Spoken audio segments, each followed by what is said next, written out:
structure. So, kung mag-quiz ako ng face-to-face, baka isama ko na to.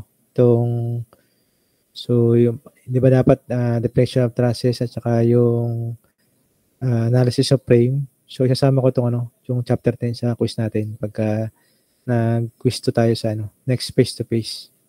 Kung matapos natin itong analysis of itong discussion sa chapter 10. So, siguro pwedeng pabasa muna nitong Article 10.1 before we discuss. We explain para. Sinong gustong mag-presenta para kindly raise your hand. Sige, Joseph.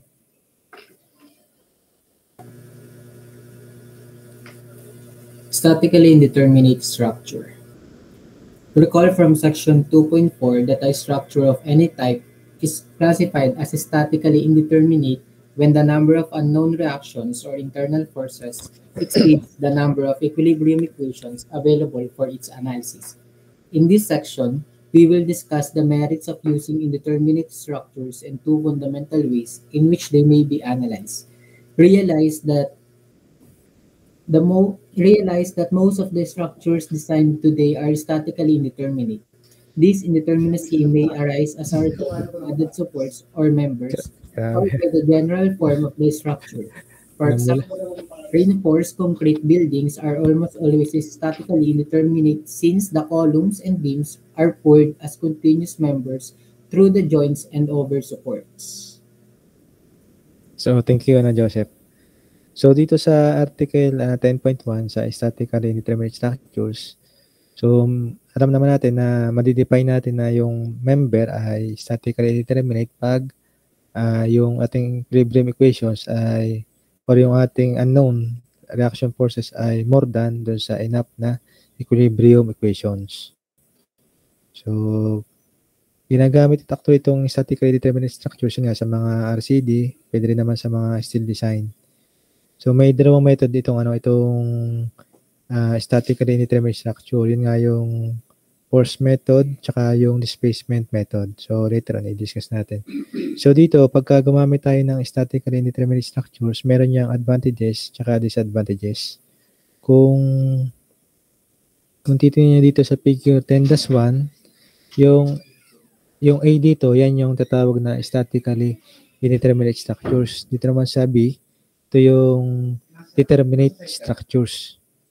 So, alam natin na itong figure 10-1A, statically indeterminate kasi nga meron niyang 3 unknown na member forces na hindi solvable yung using equilibrium equations. So, gagamit pa tayo ng base dito sa force method at saka displacement method.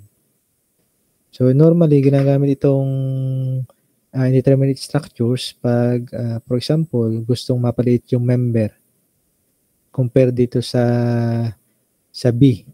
So, kung dito sa B na simply supported beam na determinate structures, kung ang dimension nito ay mga 800 mm, tapos gusto nung architect na mapaliit yung dimension.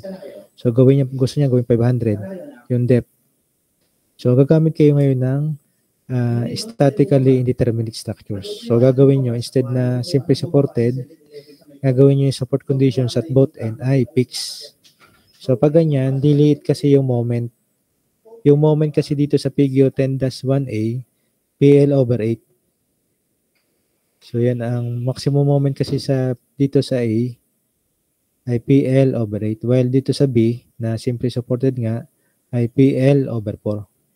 So, kung i-compare nyo, parang twice yung amount nung simply supported compared dun sa indeterminate na moment. So, pag ganyan, maliit lang yung moment ni indeterminate.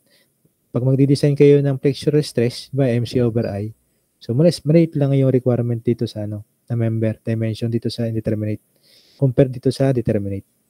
So, yun nga lang, ang disadvantages ng indeterminate structures, so dahil nga yung moment lumiit, nadidistribute kasi yung moment dito.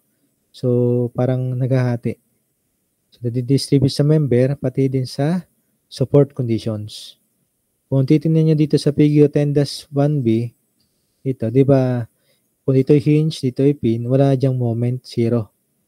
So, kung magdi-design kayo ng support conditions, So hindi niyo i-consider yung support conditions sa detailing nyo, sisiro nyo. So parang yung, for example, mag-draw ako dito ng steel connection ng column at saka beam. O hanapin ko siguro yung figure. Yun, discuss natin sa chapter 2. Hanapin ko lang yan.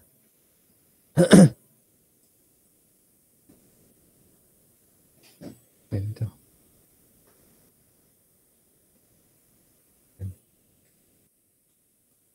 I-paste ko na lang dito.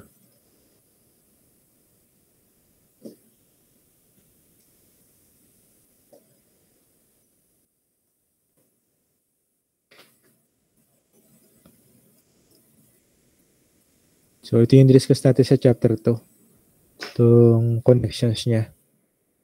So, balikan lang natin. Dito ako lang.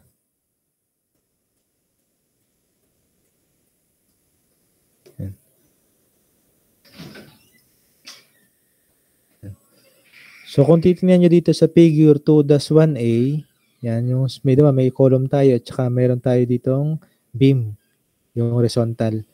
So, yung nakikita nyo ditong connection, ito, yan.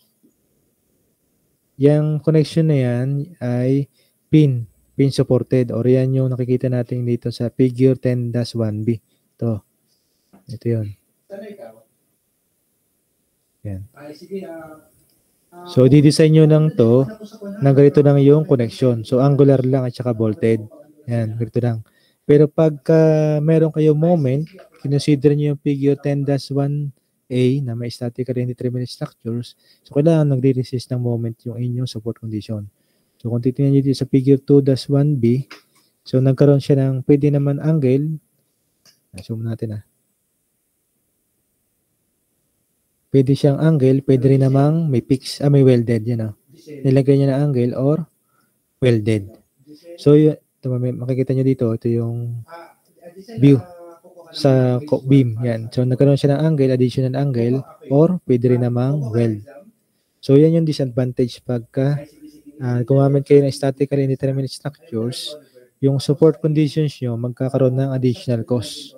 So, yung budget, yung fabrication niya, labor, mag-a-add doon yan doon sa cost. Compare doon sa statically determinate na simple lang yung kanyang conditions ng detailing dito sa angle. Wala na siyang additional support for moment. Yan. So pag naman sa arsya dito sa reinforced concrete, ganito lang pagka pin connected, figure 2-2, yun ang ganito lang. Pero normally kasi ganito yung design natin sa RCD merong stirrups, Yan, may mga rebar. Yan. So additional din yan sa labor.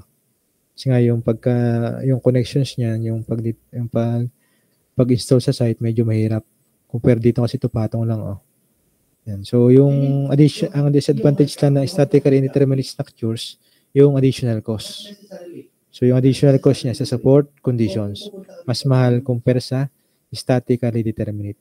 Pero in terms of aesthetic, mas maganda yung kasi mas maliit yung dimensions, mas maganda yan mas thicker. Mas thinner, medyo slim, parang sexy. So mas magandang tingnan. So mas maganda yung indeterminate compare sa mas maganda yung indeterminate compare sa determinate structures.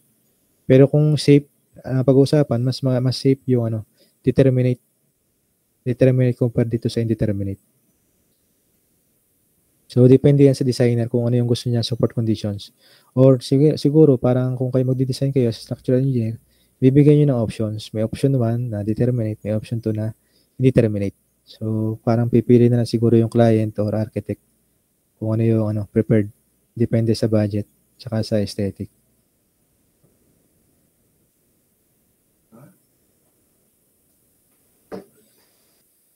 So, dito naman sa method of analysis ng statically indeterminate structures, so siguro pabasa ulit nitong ito ng article ng method of analysis, Joseph. Pwede pa continue na lang ulit nito sa methods of analysis. Methods of analysis. When analyzing any indeterminate structure, it is necessary to satisfy equilibrium, compatibility, and force displacement requirements for the structure. Equilibrium is satisfied when the reactive forces hold the structure at rest, and compatibility is satisfied when the various segments of the structure fit together without intentional breaks or overlaps. The force displacement requirements depends upon the way the structure's material responds to loads. In this text, we have assumed this to be a linear elastic response. In general, there are two different ways to satisfy these three requirements. For statically indeterminate structure, they are the force or flexibility method and the displacement or stiffness method. So, so yun nga dito sa method of analysis, meron niyang dalawang method. Yun nga yung tatawag na force method at saka displacement method. So sa force method nga niyan, ang relationship niya yung equilibrium equations at compatibility equations. So normally yung compatibility, yan yung equality ng deformation. So kung paano magbe-behave yung inyong elastic deformation ng structures. So mamaya i-discuss natin kung paano. Kaya mahalaga yung elastic deformation dito, yung diagram ng elastic deformation. So i-relate natin yan yung dalawa in terms of compatibility equation. Dito naman sa displacement or stiffness method, discuss na lang natin yan sa next topic o yung sa chapter 12. So magpo-focus tayo dito sa force method. So yung force method, ito yung originally developed by James Clerk Maxwell in 1864 and later refined by Otto Moore and Heinrich Müller-Breslau. So si Breslau din pala further develop. So actually itong force method, yun nga yung relationship ng compatibility tsaka equilibrium equation. So actually masosolve lang ng force method or applicable to pagka mga 2 o not more than 2 degree of indeterminacy. So pagka tatlo na, medyo mahaba na yung solutions and then prone to mistakes tapos time consuming. So mas advisable to displacement method pagka mga more than 3 na yung degree of indeterminacy. So yung degree of indeterminacy, kung matatanda natin, masosolve natin yan yung sa chapter 2 kung ilan yung unknown na hindi masosolve ni equilibrium equations.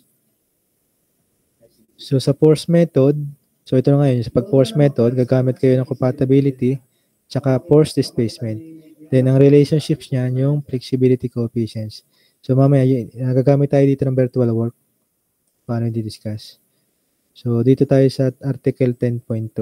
So for example, dito sa right image natin, meron tayong beam dito. So alam natin yung sa statically determinate structures, meron yung 3 types of beam. Diba? Kung maalala nyo yung simply supported, meron yung sa strema nyo, di ba? Simply supported, cantilever beam, tsaka overhang beam. Dito naman sa statically determinate structures, may 3 types din ng statically determinate beams. So ito yung isa. So ito yung beam na to, tawag dito ay prop beam. So nagkaroon lang siya ng parang cantilever, nagkaroon lang ng roller o rocker doon sa pre-end. So kaya tinawag itong prop beam. Then yung isa naman, continuous beam. So ang continuous beam dyan ay ito. So continuous beam tawag dyan. So meron siyang continuous beam na mayroon support. So parang yung simply supported, pinagsama-sama nyo ng yung parang may 3 simply supported na pinagsama-sama. Tawag doon ay continuous beam. Then yung isa naman, both end fixed. So pag both end fixed, parang nasa sample problem ko dito eh. So parang ito, both end fixed. Yan. So dito nga sa force method, ang advisable na solve natin or applicable ay 2 degrees of indeterminacy. So kasi masyado na mahaba pag more than 3 na yung degree of indeterminacy. So ang gagamitin, so isosolve lang natin yung pagka more than 3 dun sa displacement method. So dito tayo sa pagka prop beam muna, pag prop. Yan. So pagka ganito yung problem, meron kayong prop beam na meron load P. So, ma-apply natin yung force method, yung kanyang compatibility equation. So, base nga daw, di ba, sa force displacement. Yung, kung ano yung magiging, pag nag-apply kayo ng force doon, ano yung magiging displacement doon. Tapos, iko-compatibility nyo lang yung dalawa. So, parang i-equal nyo lang. So, for example, prop beam, meron kayong load P. Ito. So, anywhere dyan sa length L. So, for example, may L to.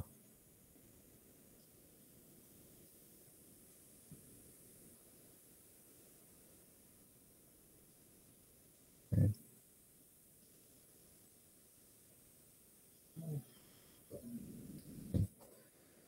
So, ang unang gagawin dyan, kailangan muna nating para mag-compatibility equation, tanggalin yung, alam natin na pagka itong prop beam, ang degree of indeterminacy nito, kung gagamitin nyo na equations, no, sa stability, ay first degree of indeterminacy ito.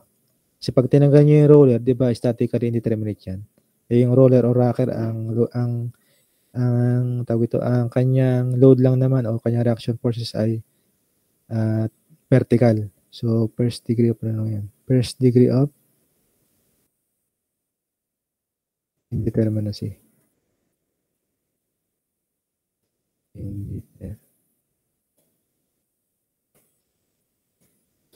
Halimbawa, kung wala tong roller, di ba cantilever yan? So, pag nandyan yung may rocker o roller yan, yung rocker na yan, yan yung first degree of indeterminacy. So, yan yung hindi kayang i-solve ng equilibrium equations. So, para magamit natin, ang sabi dito sa force method, pipili daw kayo ng isang redundant, kaya isa kasi nga is first degree of indeterminacy. So, pipili kayo ng isang redundant force para maging equilibrium yung structures. So, para maging satisfy pa rin yung equilibrium equations. So, dito sa book, ang pinili niya muna yung rocker, i-remove muna natin yan. So, redundant muna yan. So, wala muna yan sa equation. So, kaya naging equal, so tinanggal niya dito. Di ba pagka cantilever, statically determinate structures na yan. Kung gagamitin nyo stability. So, yan yung first. Then, para maging apply natin yung compatibility equation, ibabalik uli natin yung redundant natin na force. Ito nga yung CBY. Lagay ko na dito, may BY to.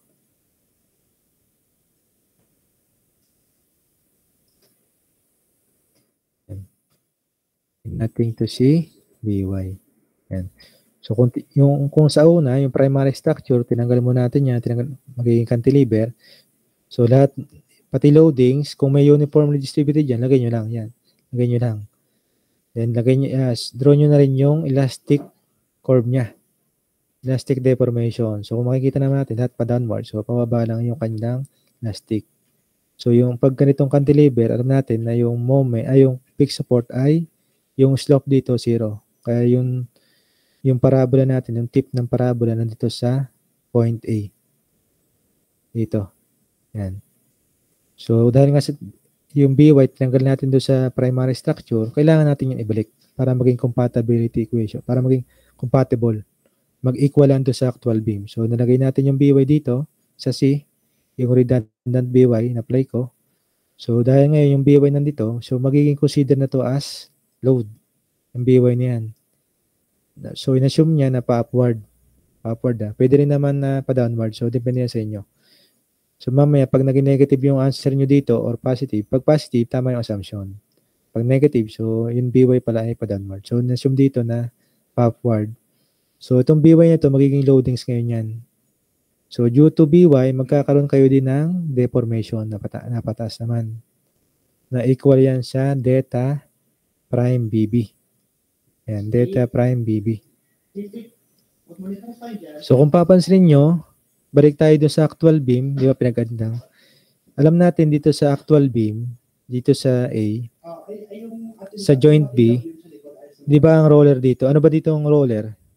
Ano yung slope? Ano yung zero dito? Yung slope ba o vertical displacement? Sa joint B. Ano yung zero dito? Sa pag-rocker ang given o roller. Ano yung magiging zero dito? Sa joint B. Si slope o yung vertical displacement? kung titingnan nyo sa image, may makakapag presenta dyan na kung ano.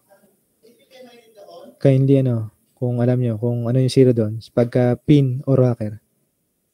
Diba nasa chapter 8 yon. Pag pin o rocker, ang zero daw doon ay, ano ba daw, slope o vertical displacement.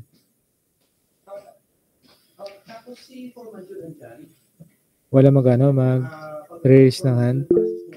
Sige, princess? Yung deflection po. Na, vertical? So makikita, vertical lang naman kasi nga, so tama si princess na vertical yung, deflection yung magiging zero dito. Since wala naman itong horizontal, so vertical yung ating zero. So kaya kung titingnan nyo dito sa equation, dito sa, so in-highlight ko, yung zero dyan, yan yung actual beam. Zero. So pag pinag-add ko yung dalawa, yung delta B plus delta prime BB, dapat daw equal yung sa zero. So kaya naging negative delta B to, kasi nga yung kanilang direction ay pababa. Pag pa below origin, doon sa horizontal line ng binatin, negative. To. Then kaya naging positive naman itong delta prime B, to, kasi pataas. Yan. So kung babalikan nyo yung ating natutunan sa chapter 8, yung double integration method, area method, tsaka conjugate beam method, itong primary structure, masosolve nyo itong delta B. Yan. Masosolve nyo yung delta B using area method, double integration method, or conjugate beam method. Pag nasolve nyo na yung delta B na yan, due to sa chapter 8, kahit anong loadings diba, yan, substitute nyo lang dito. So, dito naman si delta prime BB, yung relationship nung natutunan natin sa deflection of trusses, yung virtual work. So, magdodraw ako dito so dito may figure 10-3D. Dito. So, actually itong 10-3D, relationship yan dito ay virtual work niya doon sa figure 10-3C dito. So, itong 10-3D, virtual work yan. Nitong si figure 10-3C. Kaya naglagay ako ng, di ba yung BY natin, backward? So, hinahanap ko kasi yung displacement dito sa delta prime BB kasi na-unknown. So, para makuha natin yan, gagamit ako ng virtual work. So, alam natin yung work is equal to force multiply dun sa parallel distance niya. So, yung parallel distance yan. So, or, kung babalikan nyo yung ating natutunan sa chapter 9, ito yung parallel distance nito, ito yung nasa virtual work na distance. Diba, multiply nyo lang itong force doon sa external, multiply doon sa nakuha doon sa internal, sa internal work o doon sa virtual. Yan. So, kung titignan nyo, yung delta prime BB, so, kung nilagay ako dito ng BY, maglalagay din ako ng 1 unit load. Yan. So, yung 1 unit load yan, magkakaroon din yan ng displacement. So, saan nga pataas? So, pataas din yung kanyang elastic curve. Yan. Yan. So, magkakaroon kayo ng FBB. Yan yung kanyang displacement due to unit load. O, ang tawag dito ay actual displacement din yan. Kaso nga lang, medyo pinabroad yung tawag. So, ang tawag niya ay flexibility coefficient due to unit load or displacement due to unit load. So, para makuha natin yung displacement dito sa delta prime BB, so yung BY dito, multiply nyo lang dun sa naging work ng unit load. Kaya naging BY multiply by FBB. Yan, kaya naging ganito. BY FBB. So, ang unknown dito, ang pinaparap, diba, BY muna. So, yung FBB, makukuha nyo yan using, yun nga rin sa chapter 8. By area method, conjugate, or double integration method. Pero pag ganito kasi medyo common na, kaya gawa ng formula yung sa book. Gumawa sila ng formula. So, kung titignan nyo yung nandito kasi, so, i-upload ko naman to sa Google Classroom. Pag ganito, meron kayong force na concentrated, downward man or upward, meron yung formula na kantili. Meron tong formula. So, ito ay so, yung tama-tama, nandito sa table. O, kung titignan nyo kay Hibler, nasa pinaka bottom, nasa last cover ng page ni Hibler. So, nilagay ko na rin dito.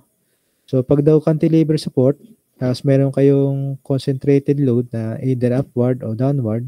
So, dito ang representation niya ay downward. So, maximum deflection niyan na located nga sa free end ay negative PL cube over 3AI. So, dahil yung ating assumption dun ay down upward, so mawawala lang negative sign. Papalitan nyo lang siya ng positive. Then, yung P doon, yun yung 1. Yung L doon sa formula, yun yung total length ng cantilever. So, makuha nyo na yung FBB, substitute nyo dito.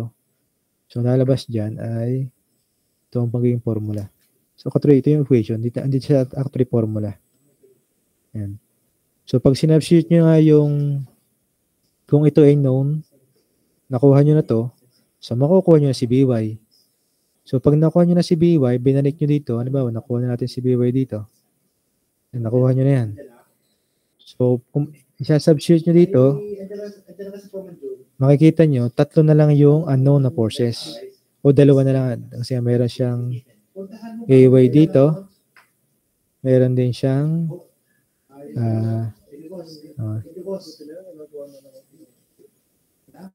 moment. Sorry.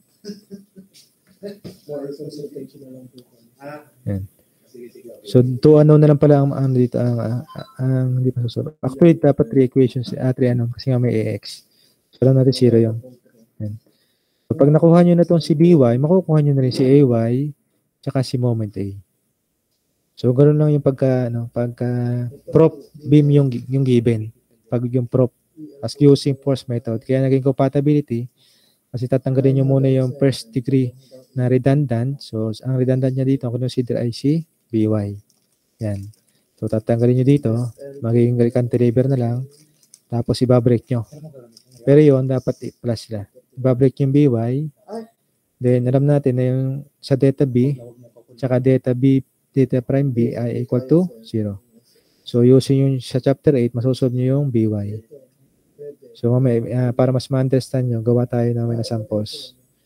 Then, yung meron din dito na pwedeng alam natin na may first degree of indeterminacy pag prop beam. So, meron din dito sa sample ng book na ang consider niyang redundant ay yung moment. So, kupain ko lang ito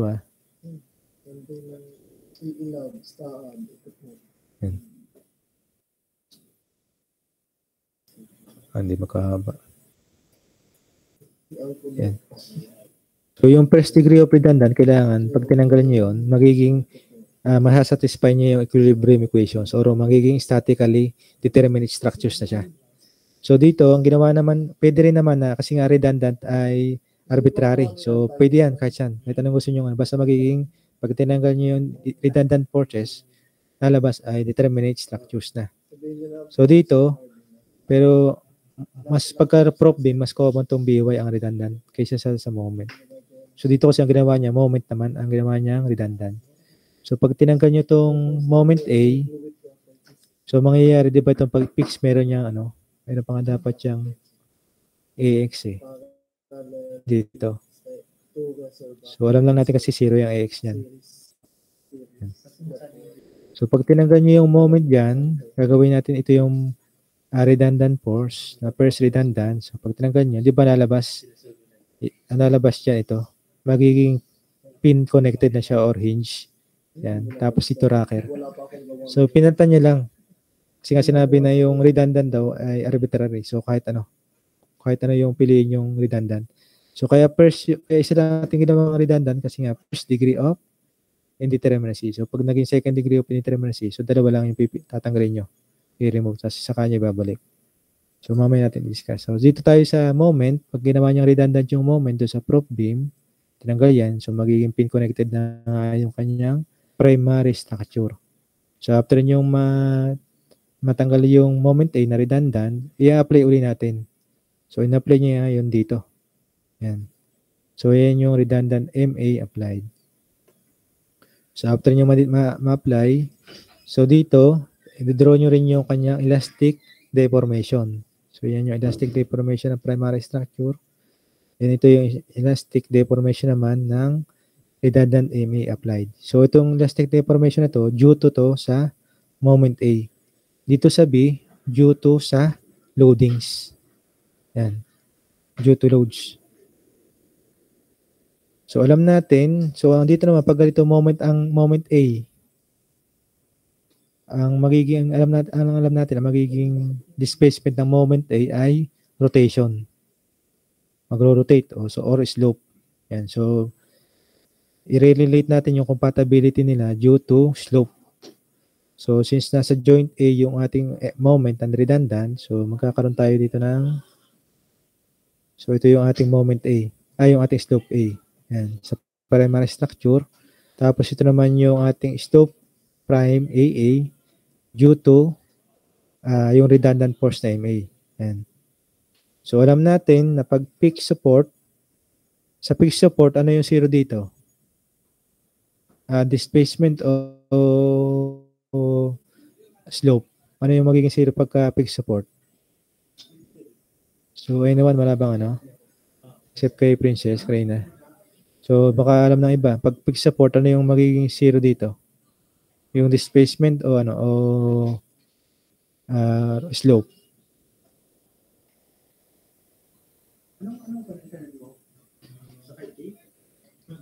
Si ano? Magtatawag ako. Wala magre-raise ng hand?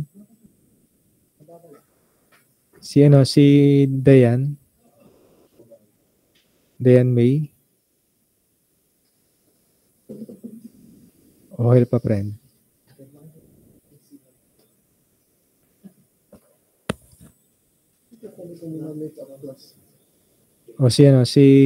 Sino pa bang Jamaica. Si Espereta. Sa fix po, sir. Sa fix. Ano yung magiging zero? Displacement o slope? Pareho po. So, tama si Espereta. Na pareho yung kanyang, yung slope niya at saka yung kanyang displacement ay zero. Pero dahil nga yung ating redundant force ay moment, so alam kasi natin pag moment, ang mapoproduce niyan na displacement ay hindi yung vertical kundi yung rotation. So pag rotation, slope yung ating consideration sa compatibility equation. So kaya delta A dito tsaka delta prime AA. So pag pinag-add nyo tong dalawa, ito tsaka ito, dapat ang lalabas na slope dyan dun sa actual beam ay 0. So minodray lang dito. So dapat delta. So sinubstitute nyo lang dito yung delta AA prime. Delta prime AA. Sinubstitute na agad dito nyo yung moment. Yan. Yung vertical work. So actually dapat may pa yan eh.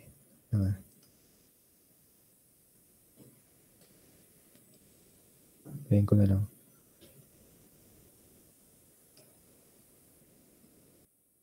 So dapat ito muna. Plus delta AA prime. Yan. So, para yung delta A dito, makukuha nyo yan using doon sa chapter 8. Kasi wala to sa formula eh. Itong mga sa table, sa book niya, ni Hibler. Itong primary structure. So, para makuha nyo yung slope na A, so gagamit kayo ng double integration, area, or conjugate B method para makuha yung delta A na yan. Then, dito naman sa delta prime AA, so, makukuha natin yan due to virtual work. Yan, or yung natutunan natin sa chapter 9 yung sa trusses. So, maglalagay ulit tayo dito since itong moment ay rotation nga yan, couple. So, maglalagay ako dito ng 1 na couple na clockwise. Yan. Ito. Itong figure 10-4D. Ito. So, alam natin na due to 1 unit load na couple, magpuproduce yan ng rotation o magkakaroon din yan ng elastic deformation na ito ngayon, na alpha AA. Yan. So, same principle dun sa displacement dun sa probe beam kanina, sa BY. So, yung ating slope dito ay equal lang dun sa moment, dun sa redundant na MA multiply by dun sa alpha AA, which is ito na nga yun. Yung moment A multiply dun sa 1 unit load na alpha AA. Yan. So, yung alpha A, meron yan sa, since common naman ang ginagamit ito, yan. So, meron to sa formula. Kung titingnan nyo, dito sa formula, di ba nasa right, nasa left yung ating moment? So, parang, yung based on interpretation, parang pareha siya dito. Yan. Sa last formula. Yun nga lang, mag-iiba. So, lang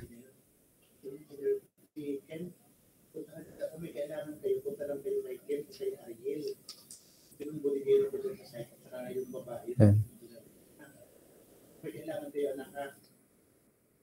For example, ito, lagay ko muna ito Yan. So kung makikita nyo, nagkabaligtad lang ng moment yung formula. So, anong nangyari? Pero applicable pa rin naman to. Yung, depende na lang sa interpretation. Kaya na mag-interpret ng iba. So, yung moment o dito, yan yung 1. Kaso nga, nasa right. Nasa left yung 1 natin. Dito nasa right yung sa formula. So, babaligtarin nyo lang. So, ang gagamitin nyo dito na alpha AA, dahil nga ito yon. So, itong gagamitin nasa left. Yung negative moment o L over 6 EI. Yan. So, ito yung gagamitin nyo. Itong ito yung ginawa nyo yung redundant, yung moment. So, pag nakuha nyo na yung alpha AA na yan, since ito lang naman yun,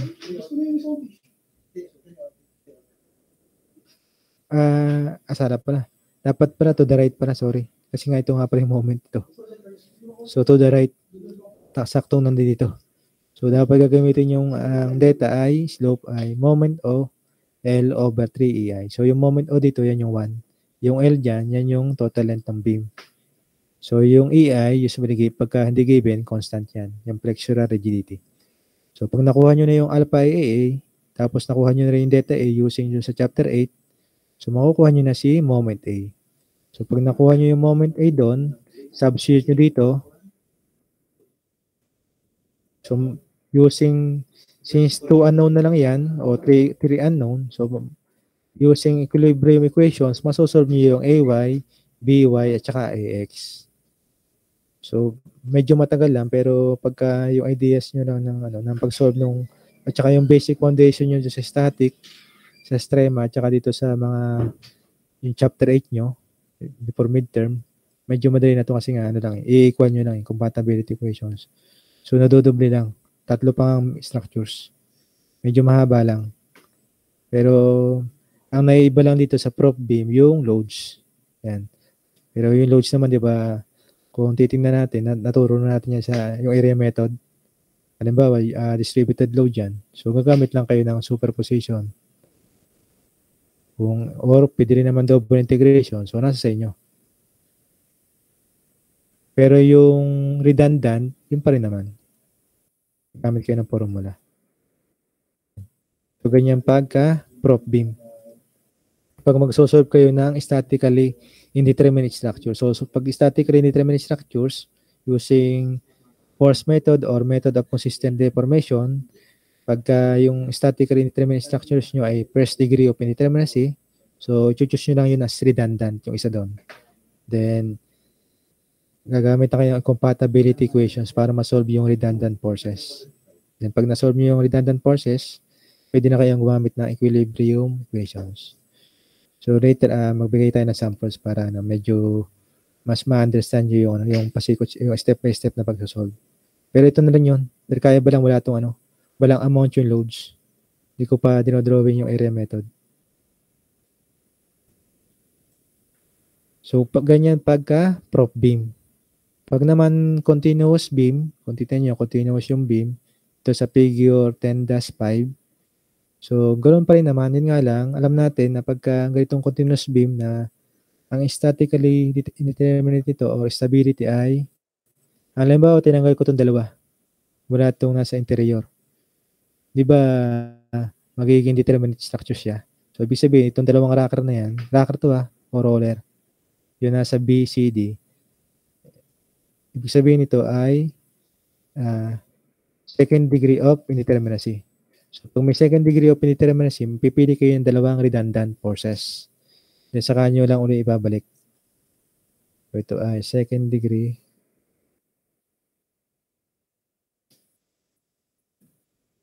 Kapag may question sa kindly raise na lang ng hand dito sa sa Teams. Sorry. Second degree of indeterminacy. Continuous. Pwede yan mag third degree of indeterminacy. Pero pag ganun third degree, so chapter 12 yun, medyo mahaba na yung solution doon eh. Second degree of indeterminacy. Yan. So pag yung ating stability o structures natin ay second degree of indeterminacy, choose tayo ng dalawang redundant. So dito ang pinili niya ay na redundant force muna yung interior rocker, yung B at saka C. So yung first step nyo, drawin nyo yung primary structure. Remove nyo muna yung itong rocker dito, si B and C. Yan. So wala muna yan. So pag tinanggal nyo yung dalawang redundant, kailangan yung primary structure nyo maging statically determinate structures para ma-solve nyo yung using sa chapter 8. So baka nagtanggal kayo na redundancy tapos indeterminate pa rin yun. So may mali doon sa pag-remove ng redundant forces. So pag ganyan, ito yung tatanggalin natin. Actually, pwede rin naman nasa dulo. Yan. Kasi mangyayari, magiging overhanging beam. So kayo na bahala. Kasi nga, ang redundant forces naman ay arbitrary. So kahit saan dyan, kayo na pumili. So dito kasi sa book, ang pinili niya ay yung interior na rocker. So kaya nangyayari, yung ating primary structure ay simply supported beam. So given pa rin yung loadings. So pag ganyan, due to loadings, P1 tsaka P2, magkakaroon kayo ng displacement at joint B tsaka at joint C. Yan. So makukuha nyo yan joint B at tsaka joint C base dun sa chapter 8. So using double integration, area, or conjugate beam. Or kung meron naman sa formula, tingnan natin kung meron. So parang ito, kung pwede yan. So dapat i-interpret nyo kung applicable. May limit eh. Kailangan daw si X ay less than KA. Yan. So pagka greater than KA, hindi applicable yung formula. Pag hindi applicable yung formula, so gagamit kayo ng ng double integration, yun nga, yun sa chapter 8 na discuss natin. Para makuha si delta B tsaka si delta C. So after natin makuha yung sa primary structure na displacement para magamit yung compatibility equation, ibalik natin yung yung redundant forces. So yung una muna si BY.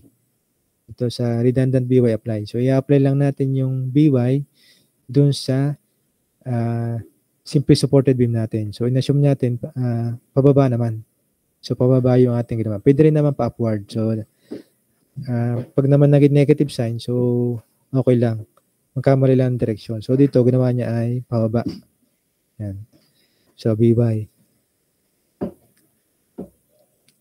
So after natin kay BY, di ba si BY due to i-apply natin yung virtual work para makuha natin yung displacement dito sa delta prime BB tsaka delta prime CB. So para makuha natin yung displacement niya, gagamit tayo ng virtual method. So same principle nung kanina. So ito yung kung titingnan yung figure 10-5E ito. So kung yung BY ang direction ay downward, so maglalagay lang kayo ng 1 unit load na along joint B na concentrated. So magkakaroon kayo ng displacement din dyan. Ayan. So yung displacement dito due to unit load. Ayan. So para makuha nyo yung FBB at saka FCB, kukunin nyo muna itong FBB at saka FCB. So pwede kayong gumamit ng sa chapter 8 or yung formula. So ito yung formula, meron na yan dito. Dito, itong nasa page 10. Ito. Ayan. So pwede nyo na i-apply. So ito yung formula. Para makuha yung BB, ay yung FBB at saka FBC. Ayan. So makukuha nyo yun. Itong due to unit load. So magbabago lang yung P doon, magiging 1. So i-apply lang natin yung principle of virtual work na yung work na is equal to force multiplied by yung kanilang parallel distance. So same principle, yung ating delta prime BB ay BY multiplied by FBB. Then itong sa delta prime CB ay BY multiplied by FCB. Ayan. So ganoon din naman dito sa sa redundant sa CY. So, huwag niyo pagkasabay yung dalawa. Sa pag pinagsabay niyo, hindi niyo makukuha yung equations. So, pag naglagay kayo dito ng CY, same principle dyan sa B, so maglalagay din kayo dito ng unit load. So, magkakaiba lang ng flexibility coefficients. So, magiging FBC dito, FCC. So, yung displacement dito sa redundant CY, delta prime BC, tsaka delta prime CC. So, para makuha natin yan, CY multiplied by FBC, then delta prime CC is equal to CY multiplied by FCC. Yan. So, pag nakuha nyo na yan, yung mga flexibility coefficient using yung formula sa table, and then nakuha nyo na rin itong delta B, so pwede na natin i-apply yung compatibility equation. Na alam natin dun sa tinanggal nating rocker, dun sa internal na BNC, yung displacement dyan, 0. So pag pinag-add ko yung dalawa, actually tatlo pala, itong tatlo, yung primary structure, itong redundant BY, tsaka redundant CY, kailangan lalabas na value equal to 0. So kung titingnan dito sa equation 10-1, yung delta B plus delta prime BB plus delta prime BC, so ito yung first equation, yan, equal dapat yan sa 0. Then dito rin sa joint C, kailangan ang ating vertical displacement din dito ay 0. So yung delta C plus delta prime CB plus delta prime CC ay equal to 0. So ito yun. So equation 2. So yung delta dito, delta B at saka delta C, makukuha nyo ngayon sa primary structure using chapter 8. Ito namang mga nakikita nyo flexibility coefficient, itong F, yung mga coefficient na yan, pwede nyo gamitin yung formula sa table. Ito. Ito. Yan. So ito namang mga table, ibibigay ko yan kung magkakaroon tayo ng quiz. Yan.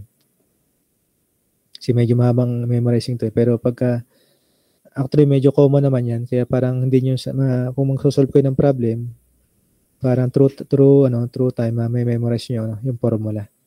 So, lalo na yung sa prop beam, yung P cube over 3EI.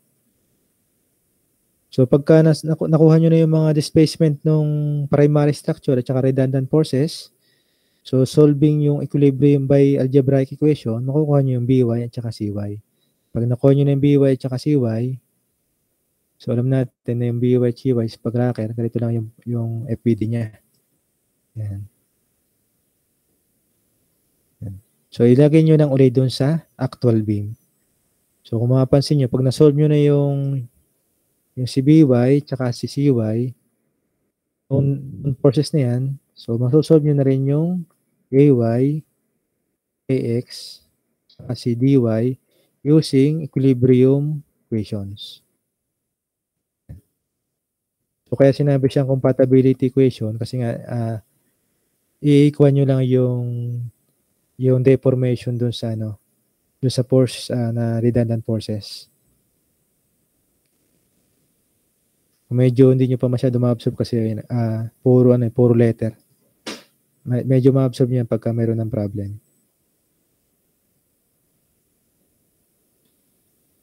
Yan. So may questions kayo dito? Baka pagbigay ko sa exam all. Define yung prop, how to solve the prop beam when given concentrated load. So for example, parang gano'n.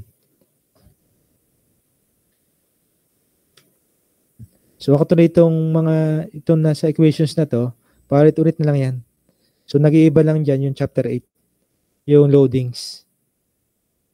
So for example, para mas maintindihan nyo, so itong procedure for analysis, sa ko na lang i-elaborate dito sa sample problem. So dito tayo sa sample problem kung wala ka questions.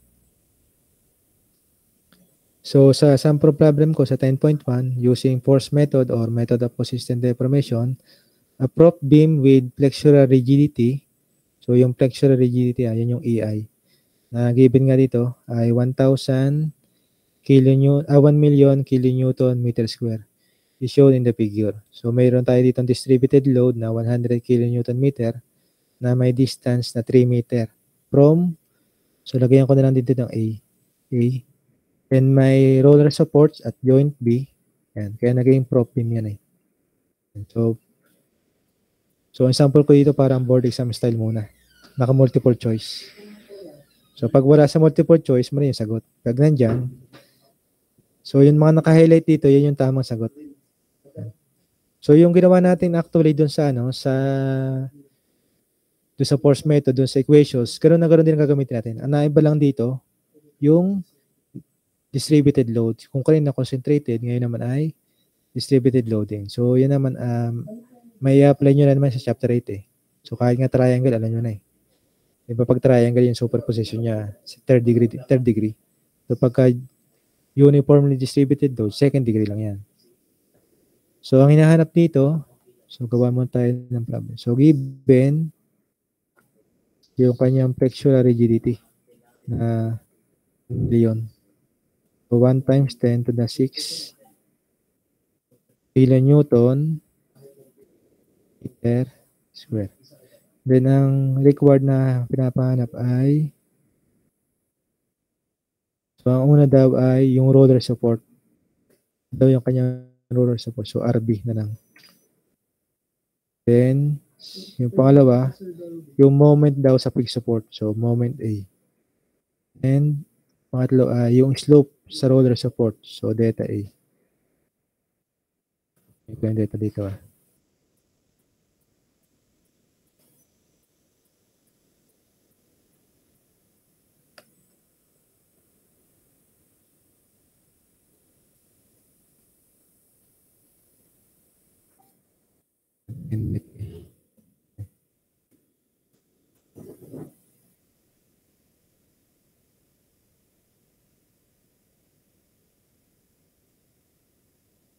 Nakuha natin, so naka-ano naman siya, naka-itemize. So using force method or method of consistent reformation, ang una talaga natin makukuha dito dapat ay yung redundant forces. So ang common kasi o normal na redundant forces dito lagi ay yung roller o rocker. Medyo mahaba kasi yung moment. Nakakalito. Pero pwede rin naman yun. Pwede nyo mauna. So pag ginawa nyo yun, makukuha nyo si MA.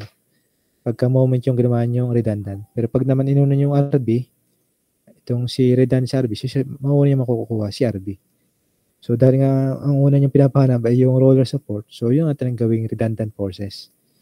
So gawa muna tayo ng primary structure. So ito yung actual beam. Gawa muna tayo ng FBD.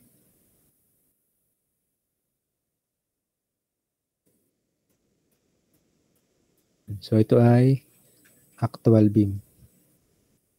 Gaya natin yung yung pattern ng solution niya sa ay yung pag-solve na equation. So ito daw ay actual beam. So after na actual beam, meron yang primary structure.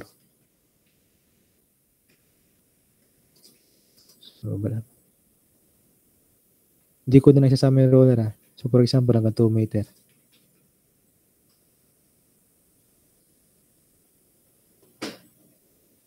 Ayan.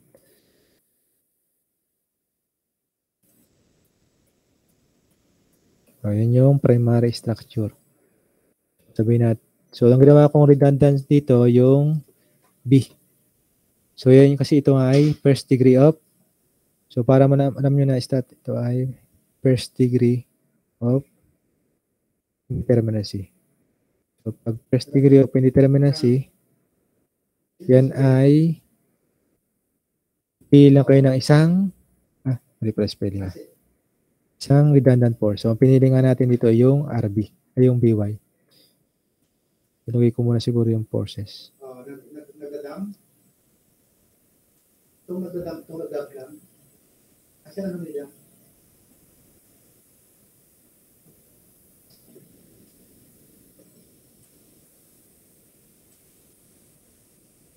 Bilang nila mga kilong? Bilang bilog.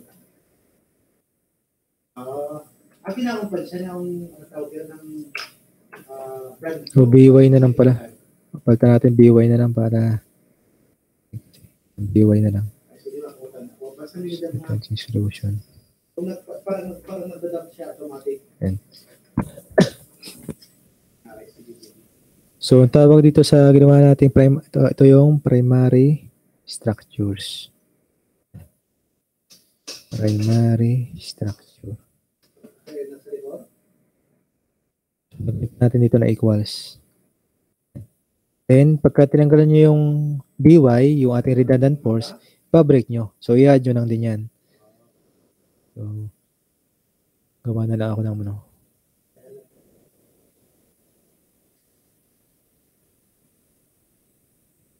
So, line beam na lang ah. Yan.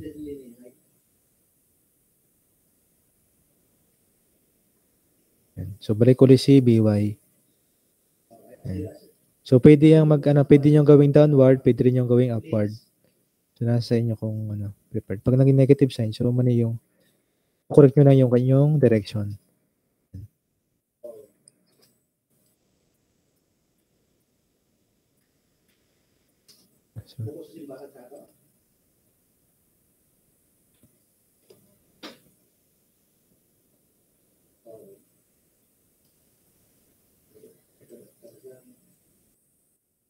So, si Bongbong.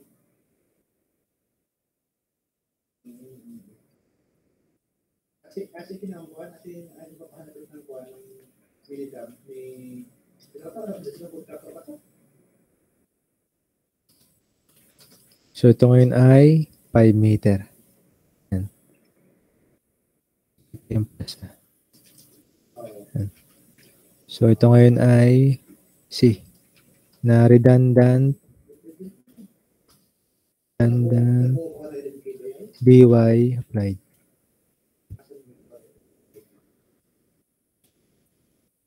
So, dito muna tayo sa sa primary structure. So, alam natin, yung primary structure, itong given ay uniformly distributed load, magkakaroon yung displacement. So, draw din kayo ng elastic deformation. So, pag ganyan, yung sa joint A nyo, yan ay parabola. So, nandyan yung tip. Oh, ito may napag-freehan.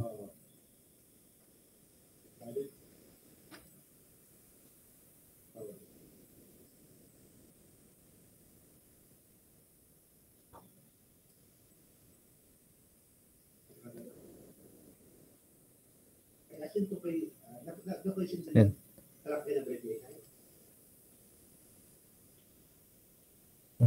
Ayusin ko lang.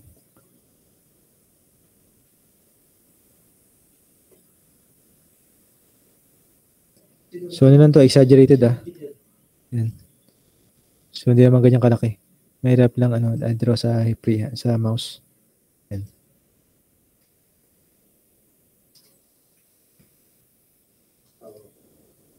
Magkakaroon niya ng displacement. Ito. So, palitan ko lang ang kulay.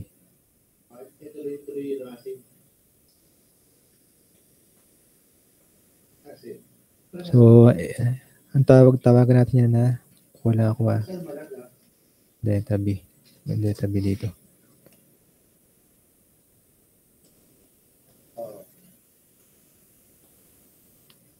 Yan. Hanapin natin yung displacement ni delta B. So, using sa chapter 8. Sa table, wala ata ito sa table eh. So, dito naman sa BY, magkakaroon naman din siya ng displacement. So, pataas naman. Nag-bend ko rin.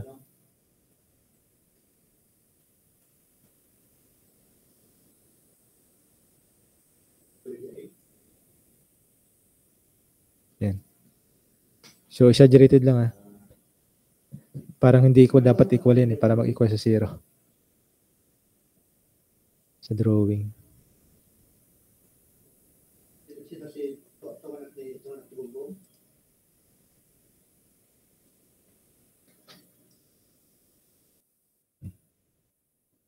Hindi equal pero assuming nyo lang equal yan kasi dapat equal sa 0 eh.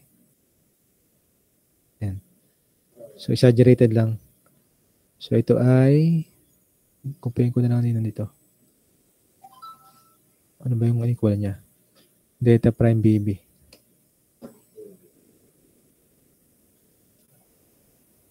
Lagay ko lang dito. Para pares na parehas. Yan. Yan.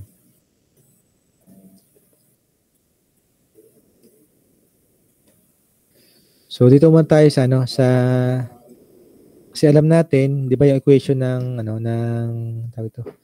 Equation ng dito, pag pinagsama niyo 'yan, dapat yung vertical displacement nila ay equal sa 0. So by force method,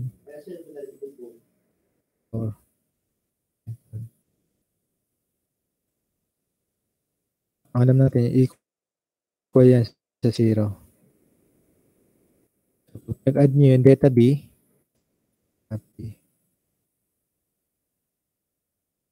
so kumpayin ko na lang na dito. Hindi naman yun.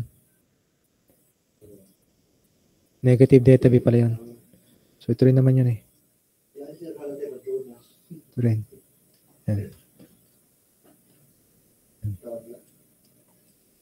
So negative delta B. Huwag nyo muna ilagay yung negative dito. Kasi automatic, magiging negative din naman yan. Kasi yung negative dito, ina-assume niya may values. Ayusin ko lang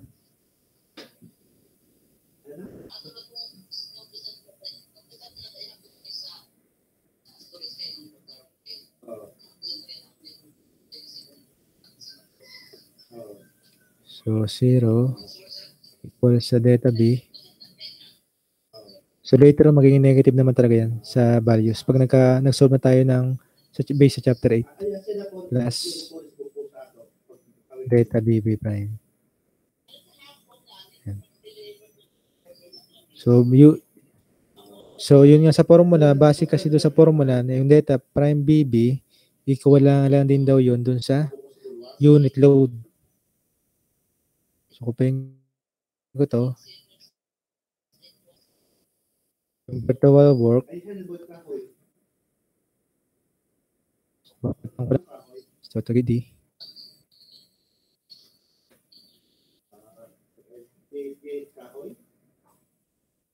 Virtual work of redundant BY. Kaya virtual yan kasi nga 1 unit lang yan. O unitless. Ito ay 1 to. Ang nangyari dito ay FBB.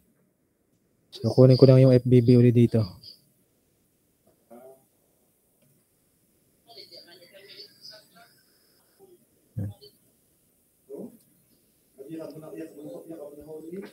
Yan. So alam natin yung delta prime BB equal lang yan sa plus BY multiply by FBB. Yan. Buo na tayo ng equation. So yan. So ang unahin muna natin dito ma-solve yung delta B. Ito. So kung titingnan natin sa table, wala to na pagka-distributed load. Ang meron lang kasi sa table, So kung titingnan nyo yung nasa sa Hebler nyo, nasa appendices ata to, ang meron lang dito yung continuous na distributed. So wala siyang total na distributed load. So pag ganyan, required tayo na gumamit nung sa chapter 8. So anong gusto nyo gamitin? Double integration, area method, o conjugate beam method? Pag ganitong cantilever. Ito sa primary structure. So kupain ko ito Kailangan natin mahanap si delta B. Anong gagamitin natin para makuha natin? Bayan na yan. Anong method? So pag ganyang cantilever lang yung inyong primary structure, mas mabilis ma-solve dyan kasi nga automatic na yung pag ginamit yung area method, automatic na yung tangential between at any point dun sa slope, yun na rin yung kanyang displacement. Kaya mas mabilis pag area method yung ginamit natin dito para makuha si delta B. Alam natin na yung slope sa peaks sa joint A dito ay horizontal lang. So medyo na yung drawing ko. Ako na konti. Yan. So, alam natin na to ay horizontal slope doon sa joint A. And then, ito ay may point B. So, nandito ngayon yung point B kasi nga na-deflect. So, alam natin na yung delta B ay equal lang din yan. Kung babalikan nyo yung chapter 8, equal lang din yan sa tangential deviation at point B over doon sa slope or tangent ni A na ito. Yan. Okay. So, kung by area mo ito, dyan ay 1 over EI multiplied by area between BA, then multiply nyo lang ng centroid. So, X bar, muna kay B. Yan. Centroid to Teka lang. Yan.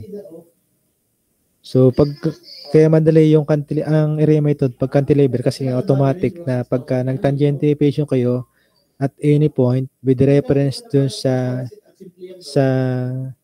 fixed support kasi ang slope dun sa fixed support 0 eh. So, alam natin na horizontal yan. So, makukuha nyo na agad yung deformation. Equal lang din doon sa deformation. Yan. So, ito yung formula natin. So, kailangan makuha natin muna yung area. So, pag ganyan, magdodraw tayo gumamit kayo ng area method, gagamit tayo ng superposition. So, anong gusto nyo, sa tayo magpipix line ng fixed support, ng fixed line natin. Saan nyo gusto mag-fix line dito? Lagay ko lang ng joint, Ito si joint A, ito si joint B. Kay joint A ba o kay joint B? Yung mas medyo makapadali yung ating solutions.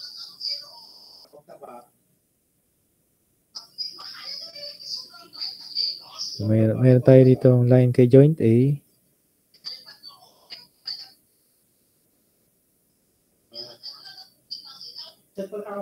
Then meron din tayong line kay joint B. So, anong gusto nyo? Kay joint A or kay joint B? O baka gusto nyo kay joint dito. So, ano yung mas prepared nyo para mas yung solutions natin ay medyo mas mapadali. Saan kayo magre-reference tayo ng fix nyo using superposition method?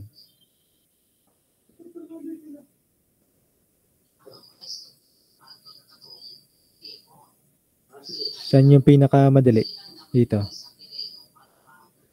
Sa A po. Sa A. Kasi, bakit kaya sa A? Jamaica?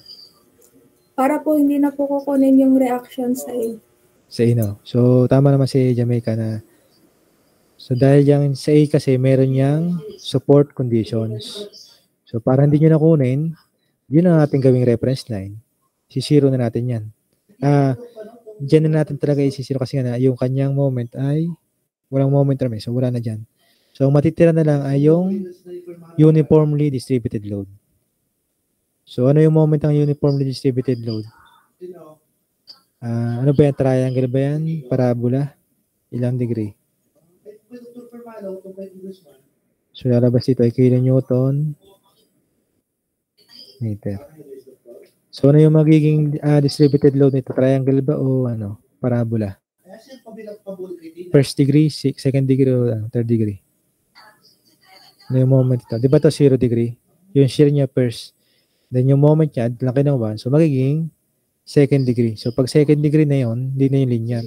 So, magkakaroon na yung curve. So, pag curve, parabola yan. So, second degree, parabola. So, dahil ito'y downward, so pa-downward din yung ating moment. Ayan. So, ilan to?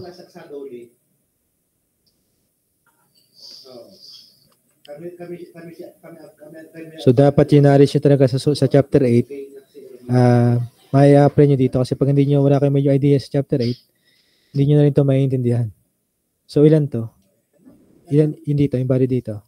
Ilan to? Yung kanya uniformly distributed load. So, yan ay 100 multiplied by length multiply by distance from joint A, which is yung centroid niya ay 1.5. So, lalabas dyan ay, since ito ay downward, so yan ay negative. So, mayari ay negative 450. So, ang unit natin dyan, ito na, kilonewton meter. So, after nyo ma-define yan, yan lang naman yung loadings dyan.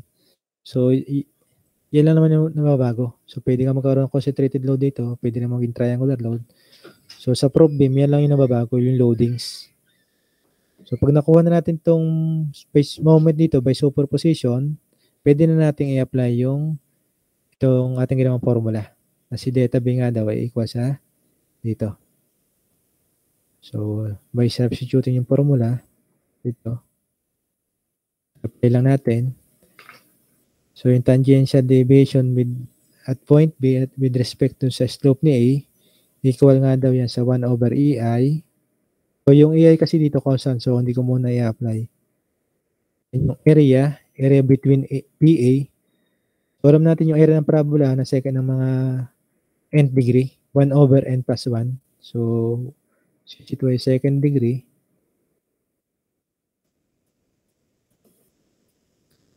okay, so second degree. So, 1 over 2 plus 1, 1/3. So, 1/3. Yung base natin dito, 3 meter. Yung ating height, negative 450. So, ilan to? Multiply pa pala sa centroid. So, yung centroid natin, pamula kay joint B.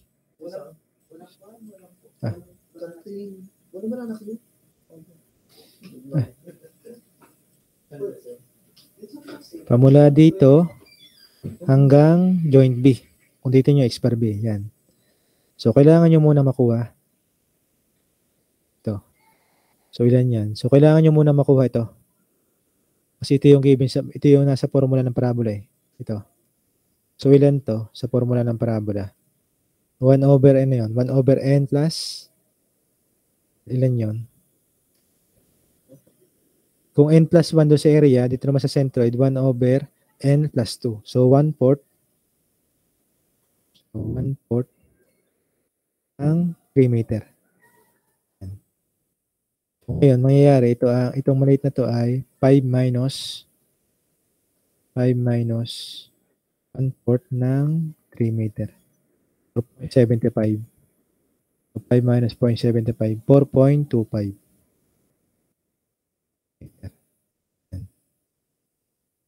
So, ilan to? Lalabas dyan ay negative, tapos ang unit ay kilonewton meter cube. Naging meter cube kasi yan, di ba? Kilonewton meter na to. Lagay ko kaya. Lagay ko na. So, ito ay kilonewton meter by meter. Then ito ay meter. So, ilan to? May EI dyan ha, may EI. Negative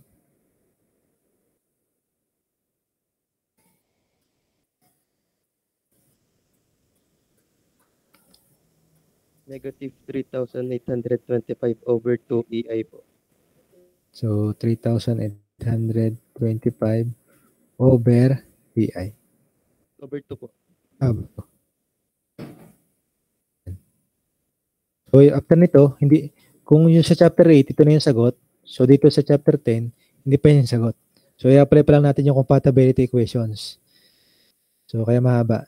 Pero, yung medyo may knowledge naman kayo sa chapter 8, madali na to. So, after natin makuha itong delta B, kunin muna natin itong FBB.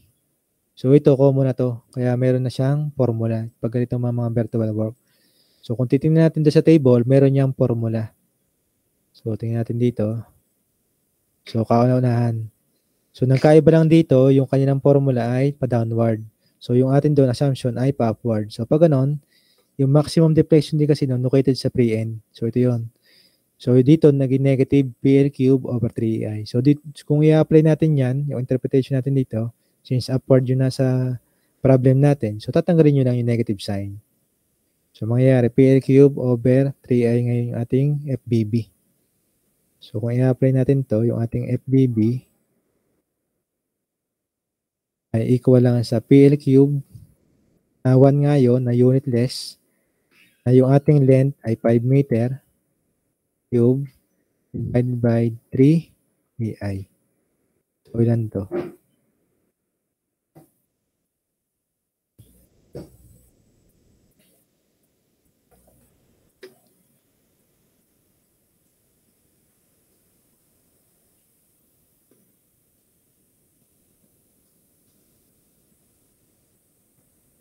So, dito makikita nyo mas madami pa yung drawing compare doon sa solutions. Kasi nga, pag naiintindihan nyo yung drawings nyo, mas madali na yung solutions. Ilan to? 5 cube over 3.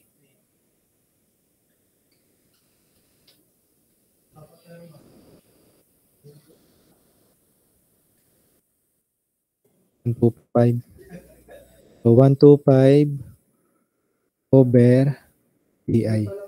So, ang unit natin dito ay meter cube. After nyo makuha si delta B, tsaka si FBB, di ba may ano tayo? Equation. So, ito na nga yun. So, substitute nyo lang ito dito. Okay. Substitute nyo na yung formula. Simple lang ito, sir. Information. So, substitute natin yung formula. So, equal sa, so, yung delta B dito, ito na nga yun, negative 3825. And plus BY multiplied by delta B. FBB. Ayan. So, alam natin yan ay equal sa 0. So, ito na nga yun eh. Makakancel lang dito yung EI. So, cancel yung EI. Cancel din yung EI. Then, meter cube, makakancel lang din to. Yan. Tsaka to. So, matitira dyan ay kilonewton. So, makukuha nyo na si BY. So, pag nilipat yung negative sign sa 0, so maging positive. So, ilan to? Yan natin si BY. So, pag positive, ibig sabihin, tama yung ating assumption na pa-upward pa talaga si BY.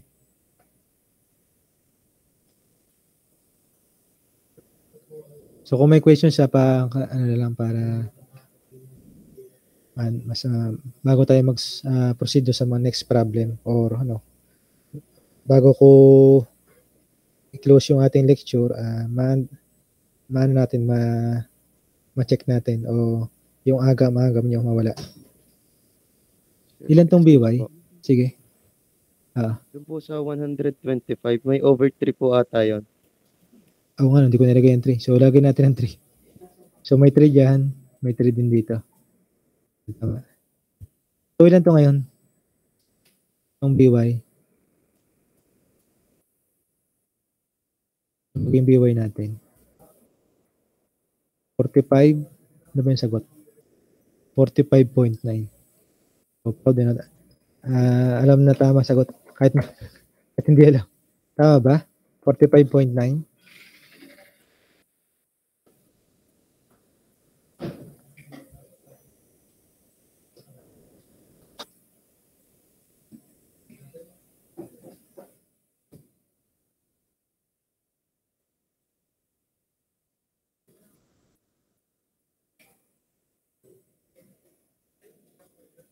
So, 45.9 yung sa akin. So, kung walang violent reaction, 45.9 ngayon yung sagot. So, yan yung, tama ito. Yan pa lang yung support sa RB. So, di ba parang same pattern lang dun sa, sa ginawa natin kanina. So, after nating masolve yan, hindi pa yan yung sa enough. Yan lang yun dun sa first problem. So, may hinahanap pa yung dalawa. Yung moment sa A at saka slope doon sa roller support sa B. Yan. So, para makuha yon, using na yun sa equilibrium equation. Sagwa uli ako ng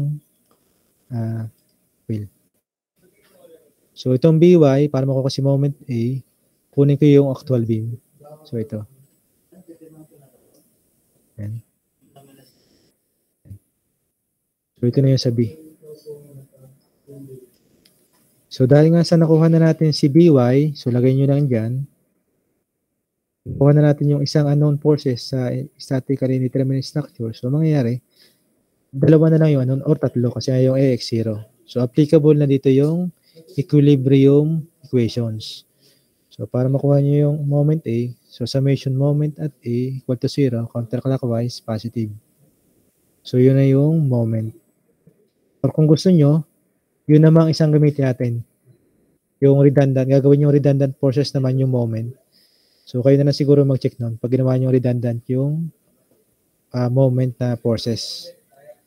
So, pero dahil nga nakuha na natin kasi yung isang redundant eh. So, makuha na natin si moment A.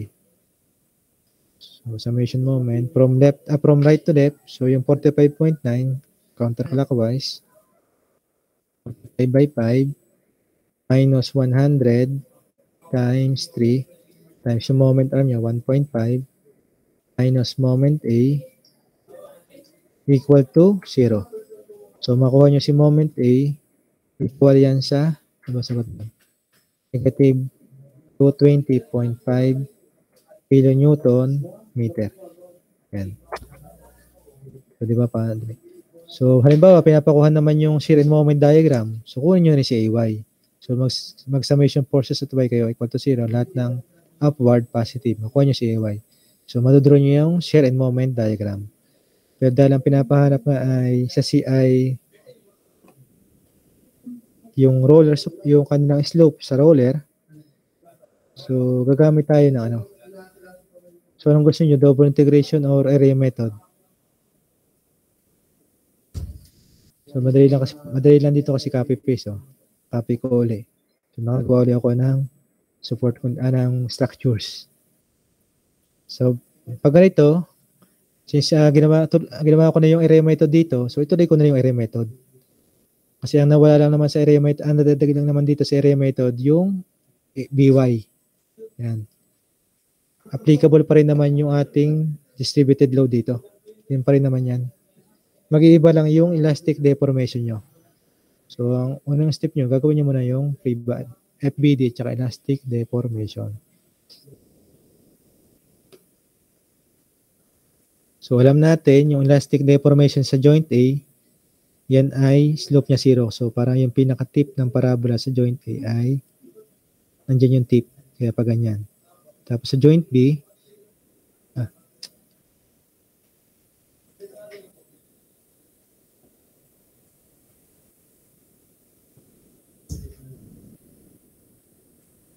yan. So, exaggerated Yan. So, kung papansinin nyo, yung ating primary structure na una, di ba ito? Okay na, may displacement yung joint B. Ngayon, wala. Wala na. Kasi nga, nakuha na natin yung BY eh. Yan. So, ang hinahanap dito, yung slope sa joint B. So, using area method, by area method. Pero kung gusto nyo, may mag-double integration method kayo, okay lang naman. Or conjugate beam. Mas mahirap at pag conjugate beam dito eh. Pero pwedeng double integration, yung nga na mahaba. Sa area method, medyo madali na kasi nga nakuha na natin tong isa. So, ang kulang na lang yung BY. So, i-apply ko na lang dito. So, ang hinahanap dito is slope sa B. So, mali kasi yung drawing ko eh. Kaya hindi makuha yung slope. Wait lang ulit na, wait lang. Magawa ko ng para sa inyo.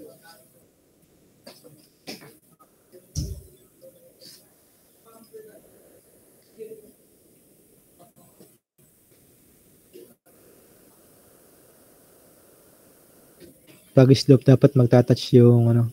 Yeah. So, assuming yun, nag-touch siya. Yung ito. Nag-touch yung curve natin doon sa green line. Yung ating magenta doon sa green line kasi slope eh. Hindi ko lang madrawing yan. So, ito yung slope ni B. Yan. So, ito yung pinapahanap. Slope dito.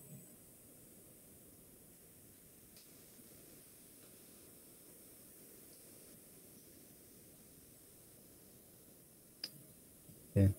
So, ito yung pinapahanap yung slope na yan. Yan. Dapat nga sa green. Wait lang. Wait.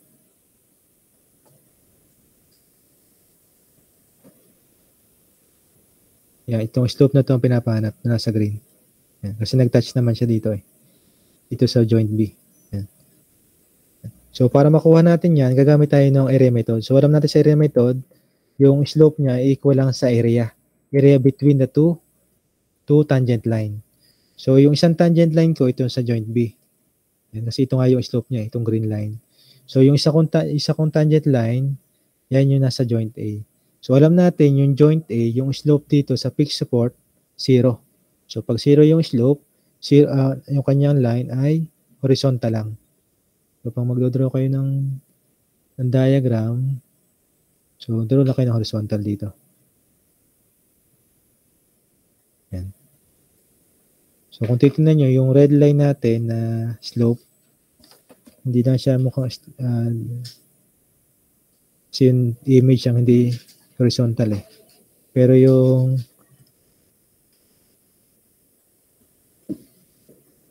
ito. Oliver at saka Giselle, meron akong Yan.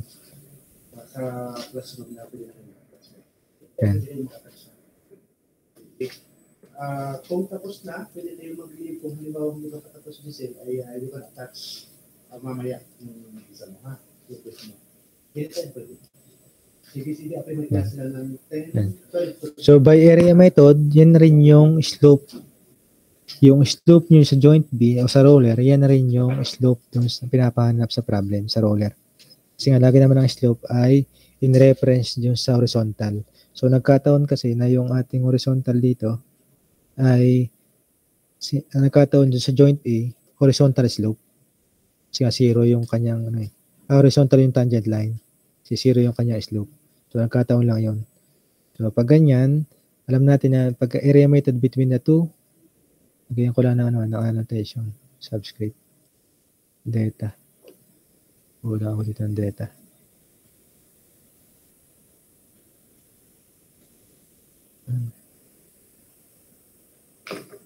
Wala.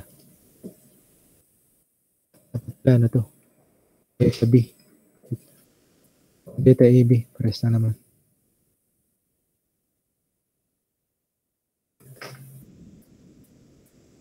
Data AB.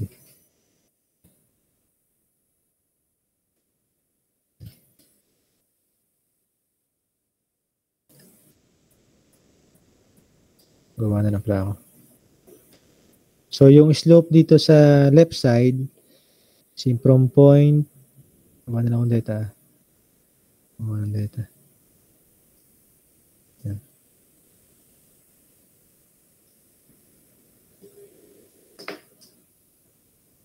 So, from data AB, dito, kasi nga, yan. Data AB dito, kasi from point B, from joint, balik pwede rin ang data BA pala dito. Data BA pala dito. Equal lang din yan dito sa kabila. Sa slope ng two tangent line. Data AB. Equal lang din yan. Ayan nga ang data AB na yan. Pag gumamit kayo ng area method, equal lang yan sa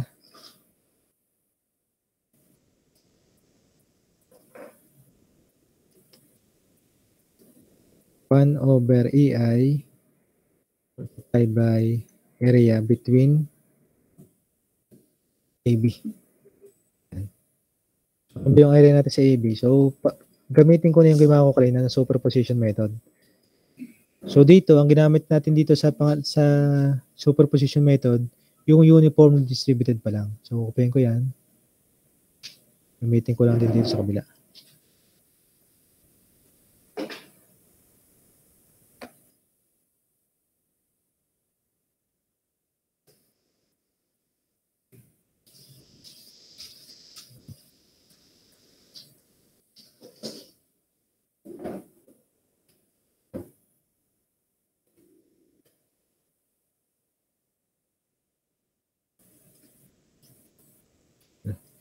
Di kasya.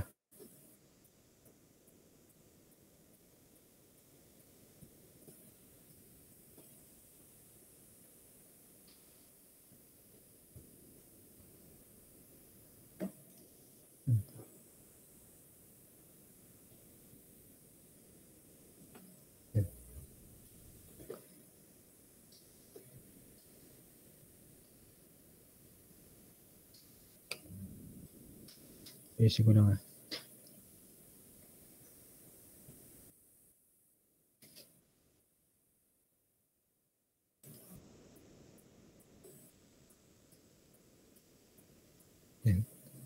So dito, ang nagawa natin sa superposition method, yung ating reference line na fix sa joint A.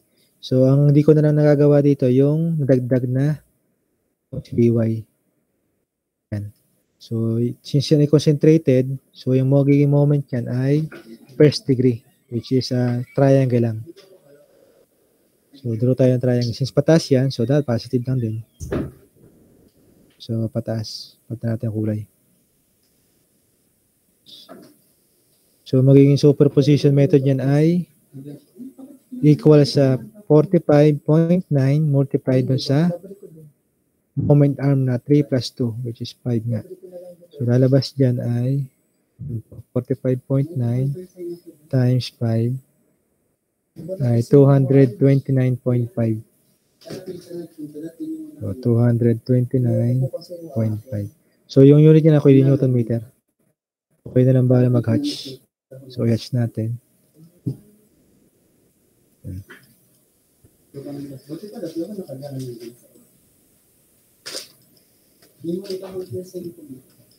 So, after nyo ma-define yung superposition method dito, makuha nyo yung moment niya by parts. So, pwede na natin i-apply dito sa formula. So, is equal to 1 over EI multiplied by, sa bracket na natin. So, yung area ng rectangle, nung parabola, since nakuha na natin kanina, yun. Pihin ko na lang to. So, area, hindi ko isasama yung centroid, Copy. Then, plus area ng triangle. So, 1/2 lang, multiply by base times height na 229.5 kilonewton meter.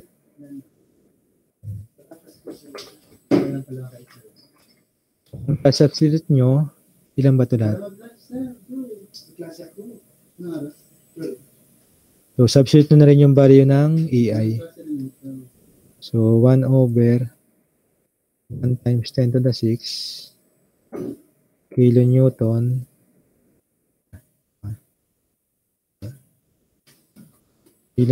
meter square. So, multiply nyo lang dito. So, ilan ito? So, ito nalabas dito ay negative 450 plus, so, pacheck na lang ako tama, plus 0.5 times 2.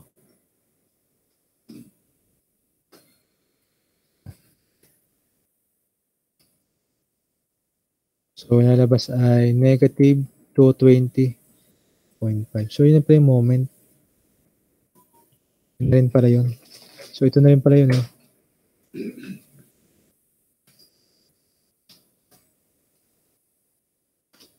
Ano nga ba?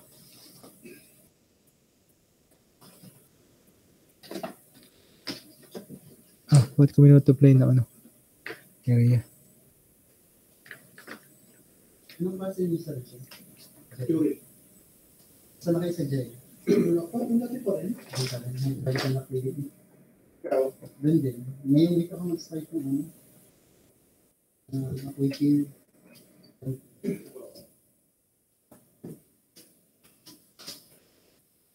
Hindi pa 295. 1, 2, 3 para. 75 kilonewton. So, pacheck na lang kung tama ito, yung 123.75. Ito. Kung tama na, 123.75. Yung 12 sa dyan, 12%. Yung gagawa lang ng materials. Tama ba? Yung akin, yung values, 123.75. O mali. So, anyway, pagka walang Bayesian reactions, makatama. Yung choices naman, ano ba nun lang? Tama pala. So, makapansin nyo, makakasilan dyan yung kilonewton meter square. So, mawala to. Mawala din to. So, lalabas ay 0.000124 radian.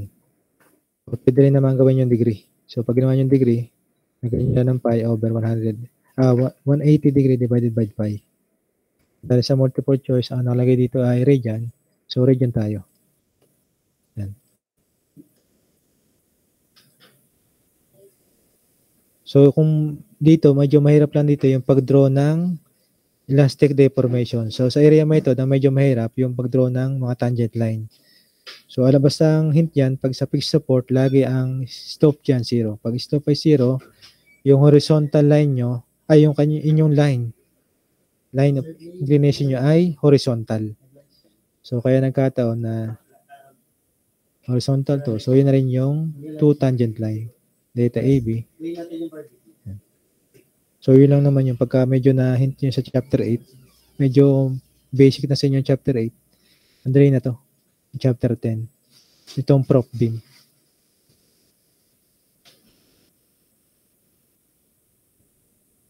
May questions kayo?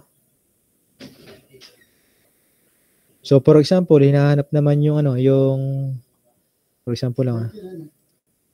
So, for example, hinahanap dito yung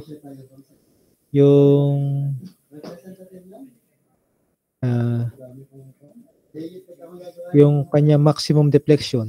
So, pag hinahanap yung maximum deflection, ayun ko lang ito. Since nakuha nyo na yung BY, AY, tsaka moment A, pwede na kayong gumamit ng double integration method or area method or conjugate. So, pagka hinahanap kasi yung maximum deflection, mas madaling makakuha mas madaling method yung double integration. So, mag-cut ka lang kayo dito. So, continuous nyo lang yung uniformly distributed load para magamit yung superposition. Tapos, kung nag-add kayo dyan, mag-add lang kayo din dito.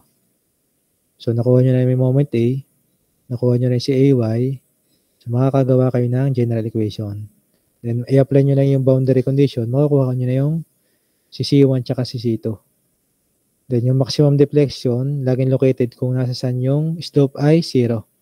So, pag slope ay 0, y prime nyo ay 0 or yung kanyang horizontal line ay yung line ay 0. Nakaganyan. So, parang nandito yung kanyang horizontal.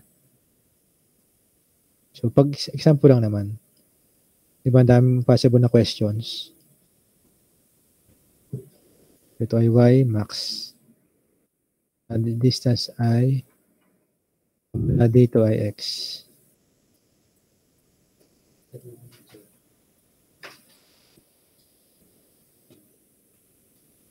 Yan. So, yun na. So, hanggang dyan na siguro yung mga possible mga possible questions. Kasi gagamitin yung statically determinate na deflection, shear and moment diagram. Then, ang nababago lang naman dito, yung loadings. Kung titingnan nyo, itong vertical work ng redundant na BY, yan pa rin yan. Assist pa rin yan. Pag ginamit yung redundant si BY pag prop beam, ito. Pero ang nababago talaga pagka prop beam ay yung mga loadings. So, yung loadings naman yan, tinuro ko na yan sa chapter 8, yung kung paano mag-solve ng area method, pag mga triangle, rectangle, at saka concentrated load. Pero kung gusto niyo gumamit ng formula, kung may interpret niyo yung formula applicable dito, halimbawa, continuous to. So, for example, continuous yan. So, applicable na yung formula. Pag continuous to. Pero, dahil nga sa problem, hindi continuous. So, hindi nyo i-apply. Pero pag continuous yan, pwede nyo gamitin yung formula. So, may questions kayo? So, hanggang din lang muna siguro ituturo ko. Tomorrow na lang yung itong dalawa. So, i-observe nyo muna yung equations. Yung equations pagka redundant ay BY or pag redundant ay moment. Then, pag continuous beam. I-apply natin din yan dito sa sample problem natin. Kung wala na kayo question. So, may apat pa akong sample problems. So, kung mapapansin nyo, meron ako ditong continuous beam na concentrated. Continuous beam din na may given na deflection. Tapos, magkaiba yung support condition, yung kanyang loadings. Tapos dito, both peaks. So, lahat ng yan, first at saka second degree of freedom. Indeterminacy. So, pagka yung more than 3 na yung degree of indeterminacy, so advisable na gamitin yung method ay yung displacement method or yung MDM. Kasi nga masyado nang mahaba yung solution. Tsaka gagamit na kayo ng ano eh. Pwede rin naman sa calculator. Pero masyado nang mahaba yun.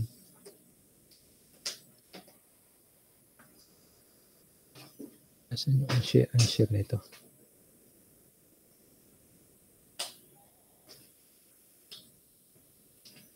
Presenting.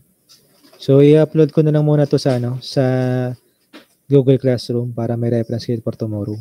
So tomorrow online tayo